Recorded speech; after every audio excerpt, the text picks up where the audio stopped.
Bienvenue dans Sans Tabou, le premier podcast à aborder les sujets les plus essentiels autour de la santé féminine, la santé mentale et bien plus encore. Prépare-toi à déchiffrer les mythes, comprendre ton corps et à révolutionner ton bien-être. Installe-toi confortablement et levons les tabous ensemble. Et n'oublie pas de nous suivre sur Apple Podcasts, Spotify, Instagram et YouTube pour être sûr de ne rien manquer. Maintenant, je te laisse et place à l'épisode.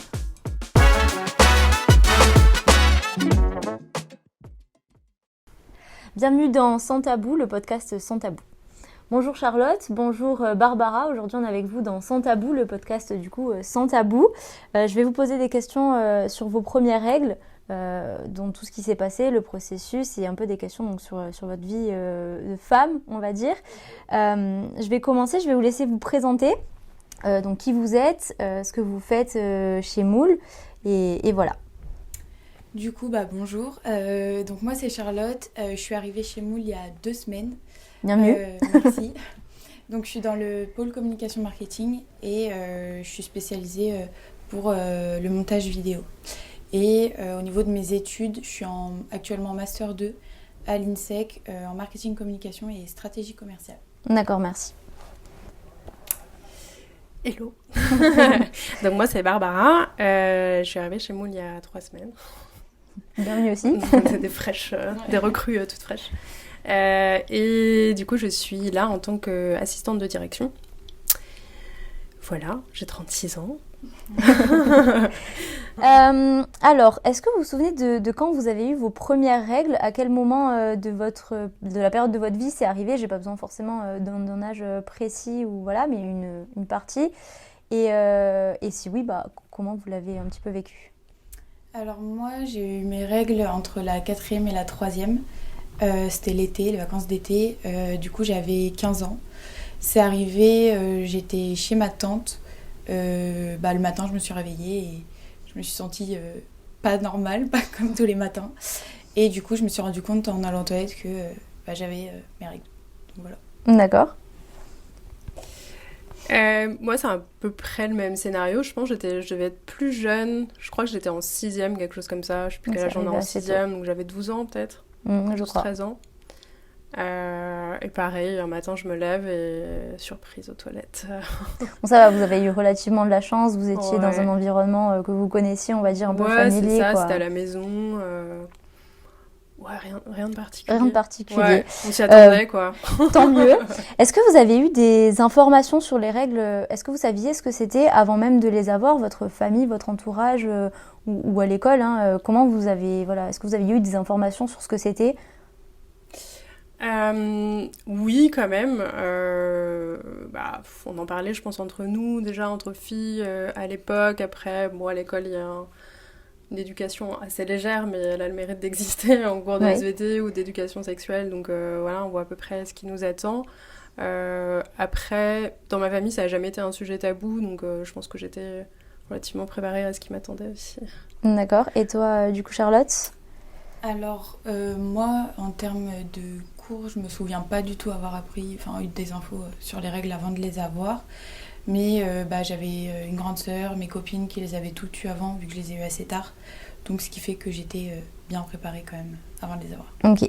Est-ce que vous vous souvenez avoir ressenti des douleurs avant d'avoir vos premières règles et aux premières règles que vous avez eues? Moi, c'est arrivé en même temps que mes règles. J'ai eu des grosses douleurs en bas du ventre et j'avais beaucoup de vomissements suivis de malaise pendant mes premières règles. C'était violent. C'était assez violent dès le début. Non, moi je crois que j'ai pas eu de symptômes précurseurs. J'ai pas un souvenir vraiment hyper mémorable de cette première menstruation. Après, je sais que oui, j'ai eu des douleurs plus tard sur les cycles d'après.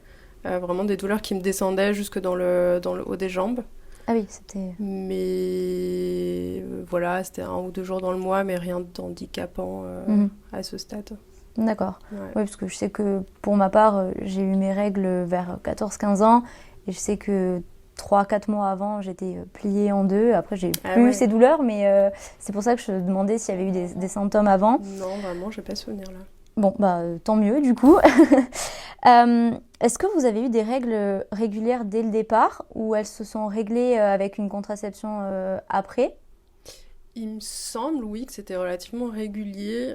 C'était peut-être pas des cycles très, très courts, mais il me semble que c'était relativement régulier, ouais, dès le départ. Après, j'ai commencé à prendre la pilule assez jeune, vers 15 ou 16 ans, je crois. Donc après, c'est devenu évidemment régulier. Tout à fait, ouais.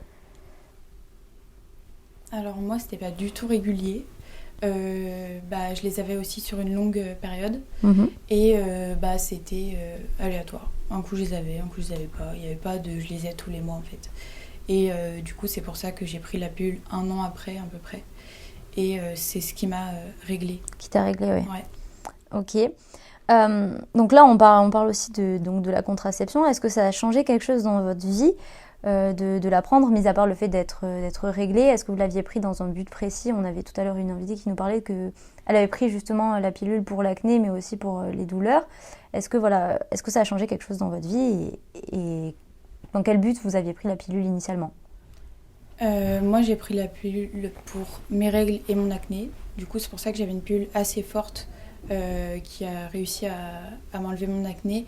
Au niveau des douleurs, ça m'a rien changé. J'ai toujours aussi mal avec la pilule, mais ça m'a réglé au niveau de mes flux. Et voilà.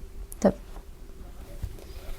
Donc moi, la raison pour laquelle j'ai pris la pilule au départ, c'était vraiment dans un but contraceptif, parce que j'avais pas de troubles particuliers liés à mes menstruations.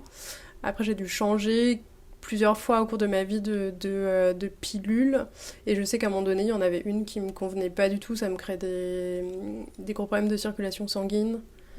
Après, au niveau des douleurs, ça n'a pas changé grand chose, je pense que ça s'est estompé avec le temps, puis après c'est revenu parce que du coup j'ai été diagnostiquée comme endométriosique. Et bon, après on pourrait aller plus dans les détails des effets de la pilule sur l'endométriose, etc. Mais voilà, j'avais pas de pathologie particulière au début qui a poussé à la prise de la pilule. Ok. Est-ce que tu peux peut-être expliquer très rapidement ce que c'est l'endométriose, puisque c'est quand même une maladie qui n'est pas non plus très connue à ce jour-là, même si on en parle de plus en plus. Je pense que ça peut être bien d'expliquer en quelques mots ce que c'est l'endométriose et ce que toi, personnellement, tu ressens. Voilà. L'endométriose, c'est une maladie qui touche, je pense aujourd'hui on n'a pas les chiffres exacts, mais un peu plus de 10% de la population féminine en France, et qui peut occasionner tout un tas de symptômes vraiment divers et variés. Il n'y a pas vraiment deux endométrioses qui se ressemblent. Il y a des filles qui ont vraiment des symptômes qui sont même pas diagnostiqués et qui n'ont pas de symptômes visibles, et d'autres qui vivent vraiment l'enfer tous les mois. Ça peut remonter parfois jusqu'au diaphragme. Et en fait, c'est ce qu'on appelle des lésions d'endométriose. C'est des cellules qui ressemblent à de l'endomètre et qui, au lieu de se tenir au niveau de l'endomètre, vont venir migrer à l'extérieur de l'utérus. Et ça va provoquer des réactions inflammatoires, etc. C'est-à-dire que quand on saigne tous les mois, ces lésions-là vont aussi saigner tous les mois. Donc ça peut aller se loger au niveau du péritoine, des ovaires, des intestins, et ça peut vraiment provoquer des très grosses douleurs. Ok. Voilà. Non, mais c'est bien de préciser un petit peu de ce que c'est, et surtout de parler de la maladie entre guillemets d'endométriose. Ouais. Je vais revenir un petit peu sur vos premières règles au tout début. Est-ce que vous étiez à l'aise d'en parler avec votre entourage, vos copains, vos copines, vos parents aussi, et comment vous l'avez annoncé en fait à vos parents que vous aviez vos règles? Moi je pense le matin que c'est arrivé, je suis allée voir ma mère direct, elle m'a dit elle a dû me tendre une serviette hygiénique, et puis voilà, c'était parti quoi. Mais voilà, après comme j'ai mentionné tout à l'heure, il n'y avait pas de tabou particulier à la maison autour de ce sujet-là, donc je pense que j'étais prise en charge par ma mère, et puis voilà. Tant mieux. Et toi, Charlotte? Moi, pareil, ça n'a pas été compliqué de leur annoncer. Quand je les ai eus, j'ai direct appelé ma mère et mon père pour leur dire ça y est, j'ai mes règles. Ils m'ont C'est dit, bon. Bah, courage, voilà. Ok. Est-ce que vous avez constaté une évolution depuis le début de vos règles, donc toute jeune, jusqu'à maintenant, dans le flux, dans les douleurs, dans plein d'autres choses, hein? Est-ce que vous avez constaté quelque chose qui a changé depuis? Moi, j'ai toujours autant de douleurs au niveau des ovaires. Par contre, je fais plus tout ce qui est, je vomis plus. Enfin, vraiment, c'est juste au niveau du bas du ventre. Et mon flux est quand même meilleur et un peu moins abondant qu'au début avec la pilule. Ok. Je pense qu'avec la prise de la pilule, effectivement, ça a changé parce que déjà, c'est plus vraiment des règles, c'est des saignements de privation. Donc, je pense que j'avais quand même peut-être moins de douleur maintenant que j'y pense. Et c'est devenu un peu plus linéaire, quoi. Quand j'ai arrêté la pilule, j'ai redécouvert un petit peu mes règles parce que je l'ai pris pendant plus de 20 ans, je pense. Ah oui. Et du coup, maintenant, je réapprends plutôt à être à l'écoute de mon corps, des symptômes, etc. Après, un peu plus tard, je pense que j'ai aussi découvert le SPM. Je pense qu'au début, c'est peut-être pas très prégnant, mais en revanche, je pense que ça touche plutôt les femmes à partir de 30 ans. Et donc là, on découvre les joies du syndrome prémenstruel. Ouais, voilà, au cours de l'évolution, c'est à peu près ça. Je pense que j'ai jamais eu des règles hyper hémorragiques. Enfin, ça a toujours été dans la moyenne. D'accord. Est-ce que du coup, vous avez commencé vos règles avec des tampons, des serviettes ou d'autres formes d'ailleurs, et comment vous en êtes venu à utiliser, à penser à l'utilisation des culottes menstruelles et l'utilisation totale de culottes menstruelles? Donc moi, j'ai démarré avec des serviettes hygiéniques. Je pense que c'était le plus simple à l'époque. Quelques années après, je suis passée aux tampons. Mais je sens que ça a été un grand moment de solitude. Je n'y parvenais pas vraiment. Avant de comprendre le truc, ça a été compliqué pour moi. Après, j'ai essayé la cup menstruelle. Et avec l'endométriose, du coup, c'était plus possible pour moi d'utiliser ni tampon ni cup parce que c'était trop douloureux, en fait, d'avoir ça en interne. Donc, je suis repassée aux serviettes. Et après, j'ai découvert les culottes menstruelles et là, ma vie a changé. Non, vraiment, ça a été... pour moi, c'est une petite révolution parce que c'est tellement confortable que je ne pourrais pas revenir en arrière. Mais je pense, beaucoup de serviettes hygiéniques. D'accord, ok. Moi, du coup, j'ai commencé avec les serviettes hygiéniques. Après, pour certaines obligations, l'été, les vacances, j'ai mis des tampons. Pareil, au début, j'ai vraiment galéré avec les tampons. Heureusement, il y en a avec applicateur qui m'a beaucoup aidée. Mais j'ai vite arrêté parce que c'est pas forcément bon.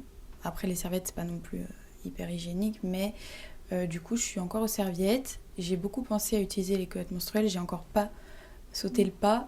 Mais depuis que je suis ici, je pense prochainement essayer. D'accord. Voilà. Ouais.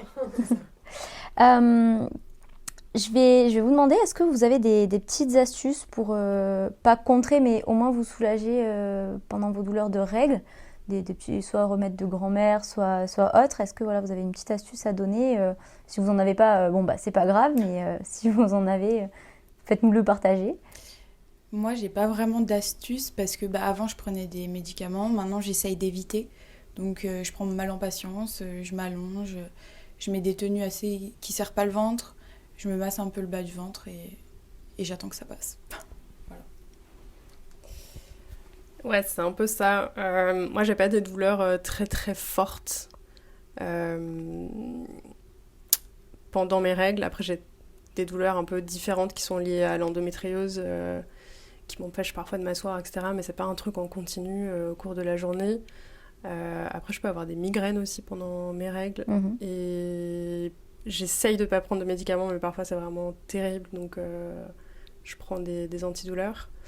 Et sinon, pour les douleurs au niveau du bas-ventre, le chaud, style bouillotte. Ouais. Et après, j'ai découvert aussi que je pouvais utiliser mes mains pour me calmer. Et voilà, c'est à peu près tout. Ouais. Parfait. Quel conseil vous pourriez donner à une jeune fille qui va avoir ses règles, donc qui les attend ou qui vient de les avoir, qui est un peu effrayée par cette nouvelle chose dans sa vie, on va dire? Quel conseil Et de passer direct aux culottes menstruelles déjà, pour un confort optimal. Maximum, ouais, clairement. Et moi, ce que je lui dirais, mais après ça part un peu de mes convictions personnelles sur la contraception, etc., c'est vraiment de se renseigner sur les différentes options qui peuvent s'offrir à elle et d'essayer au maximum de comprendre son corps. Enfin, je pense qu'il y a des grosses lacunes encore aujourd'hui sur la compréhension de ce qu'est un cycle menstruel, du rôle des hormones, etc. Et vraiment d'essayer d'observer au maximum son cycle avec des méthodes d'observation naturelle du cycle pour essayer de ne pas mettre de barrière en fait entre les règles qu'on a tendance à un peu avoir négativement, etc. Et soit d'essayer vraiment d'écouter son corps et d'appréhender de manière moins négative cette période du mois, si tant est qu'évidemment on ne le vive pas avec d'énormes douleurs. Forcément. Mais voilà, d'essayer de comprendre au maximum ce qui se joue et de ne pas prendre pour acquis forcément ce que peuvent nous dire le gynécologue qui va nous mettre peut-être directement sous pilule et puis sans l'information nécessaire, on ne va pas forcément Bien sûr. prendre des décisions éclairées là-dessus. Ok, et toi Charlotte? Alors moi, le conseil que je pourrais donner, c'est déjà de pas avoir honte, parce que je sais que moi, au début que j'ai eu mes règles, j'avais un peu honte de parler ou de demander de l'aide pour certaines choses que je connaissais pas ou que je savais pas faire. Mais je pense qu'il faut pas avoir honte, parce que maintenant, c'est quelque chose qui doit plus être tabou. Du coup, ouais. Je pense que ce serait ça, de parler, mais pas forcément à sa famille, mais oui, même hors famille, même à l'école, d'aller voir des enseignants ou quoi, si elles veulent un conseil ou qu'elles ont honte de dire quelque chose, par exemple. Pas de souci. Assez plus proche. Merci. Je vais avoir une question un petit peu drôle, à savoir, est-ce que vous avez une anecdote sur vos règles? Moi, je sais que j'en ai une. Le jour où j'ai eu mes règles, quand je l'annonçais à ma tante, elle m'a giflé. C'est soi-disant une tradition italienne apparemment, sauf qu'on est d'origine espagnole, donc rien à voir. Pourquoi pas? Est-ce que vous avez une petite anecdote à raconter? Alors moi, j'ai pas d'anecdote à raconter sur mes règles. Enfin, rien de fou. D'accord. Moi, j'ai rien d'extraordinaire non plus, si ce n'est un truc qui m'a suivi pendant des années. Je sais pas si c'est très racontable, mais... C'est sans tabou. C'était juste un été, on était dans un bar avec des copines, et donc je vais aux toilettes pour changer ma serviette hygiénique, et j'avais du mal à fermer la porte, et du coup il y a une dame qui rentre et qui me trouve vraiment en train de changer ma protection. C'était très malaisant. Oui, je veux bien le croire. Pour finir, vous attendez quoi d'un podcast comme Sans Tabou, où justement on parle du bien-être féminin, où c'est ouvert un petit peu à tous les sujets? Est-ce que vous attendez d'apprendre de nouvelles choses, de voir vous aussi que vous n'êtes peut-être pas forcément seul dans certaines situations? Voilà, qu'est-ce que vous pourriez attendre d'un podcast un peu de ce type? Et comme il porte bien son nom, de vraiment lever tous les tabous qui peuvent exister autour du cycle menstruel et de la santé féminine en général, même si on va dans le bon sens, il y a encore plein de choses à faire. Et s'il y a des filles qui effectivement peuvent se reconnaître dans les témoignages des unes et des autres, c'est cool. Et de l'information aussi autour des règles et de la santé, parce que je pense que ça pêche beaucoup. Que ce soit au niveau de l'éducation nationale ou de l'éducation à la santé de manière générale. Donc le plus on en dit, le plus on vulgarise, et le mieux c'est pour chacun et chacune. Oui, si les hommes peuvent écouter aussi, c'est bien. Ah oui, effectivement. Et toi, Charlotte?